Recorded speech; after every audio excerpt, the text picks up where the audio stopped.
तो दोस्तों बहुत बहुत स्वागत है आप सभी का रीट 2021 के टेस्ट के इस महासमर में। और आज की जो हमारी टेस्ट सीरीज है उसमें हम बात करेंगे भारतीय संविधान का निर्माण के विषय में। ये टॉपिक आपके सिलेबस में नया जोड़ा गया है दोस्तों अगर आप हमारी फ्री टेस्ट सीरीज को ज्वाइन करना चाहते हैं तो आप हमारे एंड्रॉयड एप्लीकेशन अतुल आरएस को डाउनलोड कर सकते हैं। वहाँ पर आपको ढेरों टेस्ट जो है फ्री ऑफ कॉस्ट मिल रहे हैं। तो चलिएगा शुरू करें आज के टेस्ट को और देखते हैं आज का हमारा पहला प्रश्न जो है वो कौन सा है। तो दोस्तों आज का हमारा पहला प्रश्न है, भारतीय संविधान सभा के गठन के समय प्रारूप समिति के अध्यक्ष कौन थे? डॉक्टर राजेंद्र प्रसाद थे, डॉक्टर भीमराव अंबेडकर थे, सरदार वल्लभ भाई पटेल थे या फिर श्यामा प्रसाद मुखर्जी थे? दोस्तों जब आपके सामने प्रश्न है तो आप इसका कमेंट करके आंसर जरूर दीजिएगा। अगर आप ऑनलाइन है तो बड़ी अच्छी बात है, साथ ही साथ आपका जो टेस्ट है वो हो जाता है और आप अपने आप को चेक कर सकते हैं कि आपकी कितनी तैयारी है। लेकिन अगर आप बाद में भी देखते हैं तो कम से कम कमेंट करें और अपने आप को चेक जरूर करें, है ना, तभी इसका पूरा लाभ आपको मिल पाएगा। तो बताइएगा दोस्तों क्या है हमारा सही आंसर। यानी हमें जो यहाँ पर बताना है वो है कि जो हमारी संविधान सभा थी उसकी प्रारूप समिति थी, तो इस प्रारूप समिति के अध्यक्ष कौन थे? क्या वो डॉक्टर राजेंद्र प्रसाद थे, भीमराव अंबेडकर थे, सरदार वल्लभ भाई पटेल थे या फिर श्यामा प्रसाद मुखर्जी थे? बड़ा अच्छा प्रश्न है, बहुत बार परीक्षा में आता है, आसान भी है। तो चेक कर लीजिएगा अपने आंसर को। तो वो है हमारा डॉक्टर भीमराव अंबेडकर। तो दोस्तों सही आंसर हमारा क्या होगा? डॉक्टर भीमराव अंबेडकर हमारा सही आंसर है, जो प्रारूप समिति के अध्यक्ष थे। दूसरे प्रश्न को बताइएगा, भारतीय संविधान लिखने वाली सभा में कितने सदस्य हैं या कितने सदस्य थे? आप इसको इस प्रकार से भी देख सकते हैं, 199 थे, 299 थे, 350 थे या फिर 556 थे। दोस्तों कितने थे? भारतीय संविधान जिसने लिखा वो सभा, उस सभा में कितने सदस्य थे? 199, 299, 350 या फिर 556, कितने थे दोस्तों? तो चलिए चेक करते हैं। सही आंसर हमारा 299, क्योंकि विभाजन के पश्चात कितने रह गए थे? 299 ही थे। तो अगर यही ऑप्शन आता है और यही प्रश्न आता है तो हमारा आंसर होगा 299।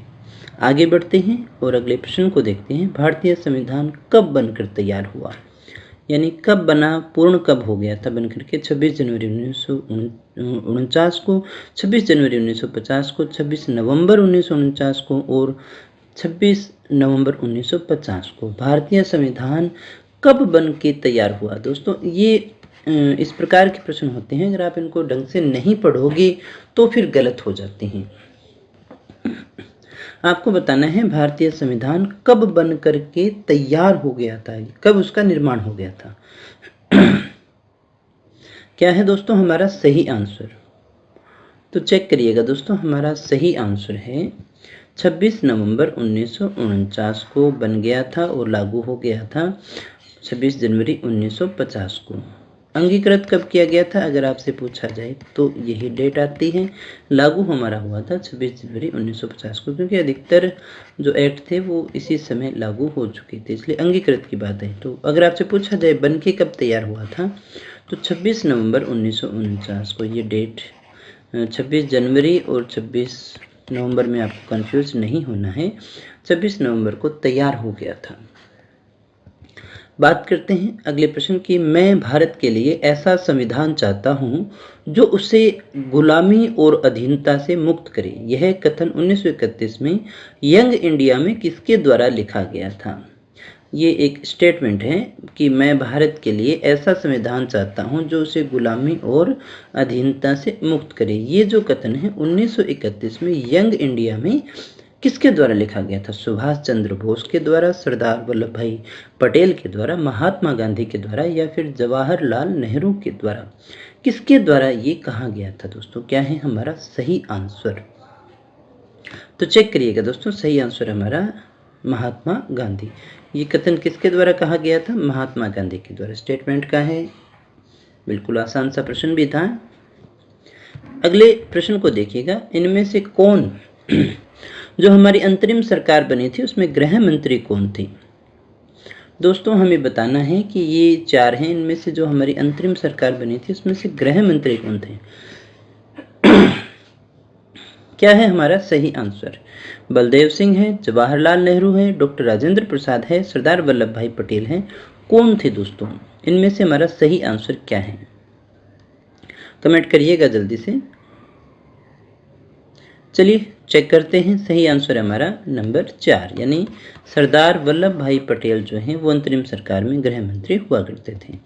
अगले प्रश्न को देखिएगा। 1922 में निम्न में से किसके द्वारा उद्गार व्यक्त किया गया, यानी कहा गया कि भारतीय संविधान भारतीयों की इच्छा अनुसार होगा? यानी ये लाइन जो है वो किसके द्वारा कही गई है? महात्मा गांधी के द्वारा, मोतीलाल नेहरू के द्वारा, जवाहरलाल नेहरू के द्वारा या फिर बाल गंगाधर तिलक के द्वारा? भारतीय संविधान भारतीयों की इच्छा अनुसार होगा, ये कहा गया 1922 में। तो ये कहने वाले कौन थे? क्या है दोस्तों सही आंसर? चलिए देखते हैं। सही आंसर हमारा वो है महात्मा गांधी। महात्मा गांधी के द्वारा कहा गया था। अगले प्रश्न को देखिएगा। संविधान सभा के विचार का औपचारिक रूप से प्रतिपादन किसके द्वारा किया गया? औपचारिक रूप से प्रतिपादन भारतीय संविधान सभा के विचार, यानी संविधान सभा का जो विचार है ये तो पहले से चल रहा था, लेकिन औपचारिक रूप से इसका प्रतिपादन किसके द्वारा किया गया? बड़ा ही अच्छा प्रश्न है दोस्तों आंसर चेक किया कीजिए हमेशा। सिर्फ आप इस सीरीज को इस तरह से मत देखें कि मैं कुछ प्रश्नों को देख रहा हूँ, इम्पोर्टेंट है दोस्तों। अगर आप गलत भी करोगे तो भी आप कुछ ना कुछ सीखोगे। वैसे तो मैं हर क्लास में यही कहता हूँ कि जब आप गलत करते हो तो गलत किया हुआ कभी भूलते नहीं हो, इसलिए कमेंट जरूर किया कीजिएगा। मोतीलाल नेहरू, जवाहरलाल नेहरू, MN राय या फिर महात्मा गांधी? चलिए चेक करते हैं। सही आंसर हमारा नंबर 3 वो है MN रॉय। अगला प्रश्न देखिएगा। वर्ष 1942 में किस योजना के तहत यह स्वीकार किया गया कि भारत में एक निर्वाचित संविधान सभा का गठन होगा जो युद्धोपरांत संविधान का निर्माण करेगी? क्रिप्स योजना, वेवेल योजना, कैबिनेट मिशन योजना या फिर माउंटबेटन योजना? यानी 1942 की बात है। कौन सी योजना थी जिसमें यह स्वीकार किया गया कि भारत में एक निर्वाचित संविधान सभा का गठन होगा जो युद्ध के उपरांत संविधान सभा का निर्माण करेगी? क्रिप्स मिशन था, वेवेल योजना थी या फिर कैबिनेट मिशन योजना थी? क्या है दोस्तों हमारा सही आंसर? चलिए चेक करते हैं। सही आंसर हमारा नंबर 1 क्रिप्स मिशन, यानी क्रिप्स योजना जो थी उसके अंतर्गत ये कहा गया था दोस्तों। बात करते हैं अगले प्रश्न की। 9वां हमारा प्रश्न है। भारत की संविधान सभा किसके अनुसार गठित की गई थी? साइमन आयोग के अनुसार, क्रिप्स प्रस्ताव के अनुसार, माउंटबेटन के अनुसार या फिर कैबिनेट मिशन योजना के अनुसार? यानी भारतीय संविधान सभा जो गठित की गई थी वो किस योजना के अनुसार गठित की गई थी? साइमन, क्रिप्स, माउंटबेटन या फिर कैबिनेट मिशन योजना? क्या है दोस्तों हमारा सही आंसर? चेक करिएगा। सही आंसर हमारा वो है नंबर 4 कैबिनेट मिशन योजना के अंतर्गत। अगले प्रश्न की बात करते हैं। कैबिनेट मिशन योजना के अनुसार संविधान सभा में कुल कितने सदस्य होने थे? दोस्तों बड़ा अच्छा प्रश्न है। जब कैबिनेट मिशन योजना आई तो उसने संविधान सभा के बारे में कहा और बताया कितने सदस्य होने चाहिए। आपको वो संख्या बतानी है, कितने सदस्य होने चाहिए थे। क्या है दोस्तों सही आंसर? 389 है, 409 है, 429 या 524? चलिए चेक कर लेते हैं। सही आंसर हमारा वो है नंबर 1, यानी 389 सदस्य होने चाहिए, ये कहा था कैबिनेट मिशन योजना ने भारत के संविधान सभा में। अगला प्रश्न। प्रस्तावित मूल संविधान में कुल सदस्यों का विभाजन किस प्रकार होना निश्चित हुआ था? जो कुल सदस्य होंगे वो किस प्रकार से बंटेंगे? यानी ब्रिटिश प्रांत से कितने होंगे, देसी रियासत से कितने होंगे, कमिश्नरी से कितने होंगे या फिर एक से ही होंगे? ये जो विभाजन है वो किस प्रकार होना था?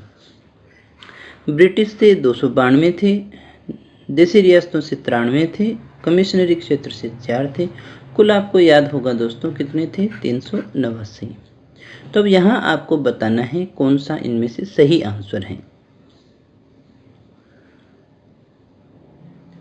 क्या है दोस्तों सही आंसर? बिल्कुल उपयुक्त सभी, ये सारे ही क्या हैं? सही हैं। ब्रिटिश प्रांत से कितने? 292, देसी से 93 और कमिश्नरी से 4। अगले प्रश्न को देखते हैं अपने। अगला हमारा प्रश्न है, कैबिनेट मिशन योजना के अंतर्गत संविधान निर्मात्री परिषद में प्रत्येक प्रांत की आवंटित सदस्य संख्या निर्धारित करने के लिए एक प्रतिनिधि कितनी जनसंख्या के अनुपात में था? सबसे ज्यादा पूछा जाने वाला प्रश्न है दोस्तों ये। कितने प्रतिनिधि निर्धारित किए गए थे, यानी एक प्रतिनिधि जो आना था, कितनी जनसंख्या पर एक प्रतिनिधि आना था? 8 लाख पर, 10 लाख पर, 12 लाख पर, 22 लाख पर। क्या है दोस्तों सही आंसर? तो दोस्तों हमारा जो सही आंसर है वो है नंबर 2, यानी 10 लाख पर कितने होने थे? 1 होने थे दोस्तों। संविधान सभा के सदस्यों को निम्न में से किसने प्रत्यक्ष रूप से निर्वाचित किया था? प्रत्यक्ष रूप से किस में आए थे? प्रांतों में, संघीय व्यवस्थापिका में, इनमें से कोई नहीं, या फिर 1 व 2 दोनों थे? क्या है दोस्तों हमारा सही आंसर? संविधान सभा के जो सदस्य थे उनको निम्न में से किसने प्रत्यक्ष रूप से निर्वाचित किया था? प्रत्यक्ष रूप से किसने निर्वाचित किया था दोस्तों? प्रांतों की विधानसभा ने, संघीय व्यवस्थापिका ने, इनमें से कोई नहीं, या फिर दोनों हैं, पहला और दूसरा। चलिए चेक करते हैं। सही आंसर हमारा नंबर 1, प्रांतों की विधानसभा। आगे बढ़ते हैं अगले प्रश्न की ओर। संविधान सभा में किस प्रांत का प्रतिनिधित्व सबसे अधिक था? किसका था दोस्तों? बंगाल का, चेन्नई का, मुंबई का, या फिर संयुक्त प्रांत का? संविधान सभा जो थी उसमें किस प्रांत का प्रतिनिधित्व सबसे ज्यादा था, ये आपको बताना है दोस्तों। बंगाल, चेन्नई, मुंबई, संयुक्त प्रांत, कौन सा है दोस्तों सही आंसर? चलिए चेक करते हैं। सही आंसर हमारा वो है नंबर 4, संयुक्त प्रांत। कौन सा है दोस्तों? संयुक्त प्रांत जो है वो सही आंसर है हमारा। अगले प्रश्न को देखते हैं। संविधान सभा में किस देशी रियासत के प्रतिनिधि ने भाग नहीं लिया था? संविधान सभा जो हमारी बनी थी उसमें किस देशी रियासत के प्रतिनिधि ने भाग नहीं लिया था? क्या है दोस्तों हमारा सही आंसर? जूनागढ़, कश्मीर, हैदराबाद, मैसूर। क्या है दोस्तों हमारा सही आंसर? बताइएगा फटाफट से। तो दोस्तों सही आंसर हमारा वो है नंबर 3, हैदराबाद। अगले प्रश्न को देखते हैं। बी आर अम्बेडकर का संविधान सभा में निर्वाचन कहाँ से हुआ था दोस्तों? बड़ा अच्छा प्रश्न है ये भी। पश्चिमी बंगाल से, मुंबई प्रेसिडेंसी से, तत्कालीन मध्य भारत से, या फिर इनमें से कोई नहीं। बी आर अम्बेडकर का संविधान सभा में निर्वाचन हुआ था। कब हुआ था दोस्तों? कहाँ से हुआ था?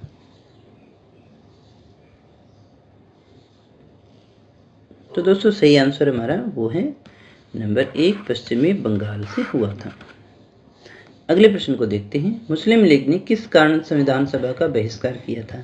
ये तो हम जानते हैं कि मुस्लिम लीग ने संविधान सभा का बहिष्कार किया था। किस लिए किया था आपको बताना है। नंबर 1 है, मुस्लिम लीग संविधान सभा का अध्यक्ष किसी मुस्लिम को बनाना चाहता था। दूसरा कि लीग जो है वो संविधान सभा में उचित प्रतिनिधित्व प्राप्त नहीं कर पा रही थी।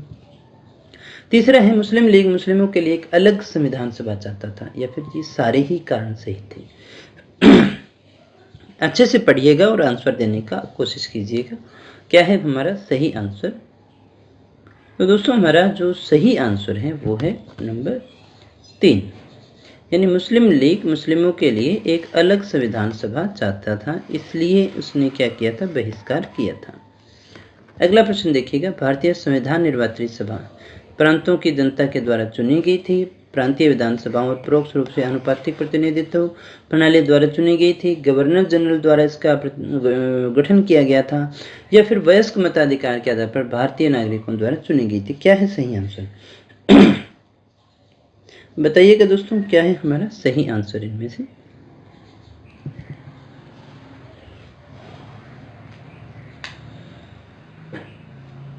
तो दोस्तों हमारा जो सही आंसर है वो है नंबर 2,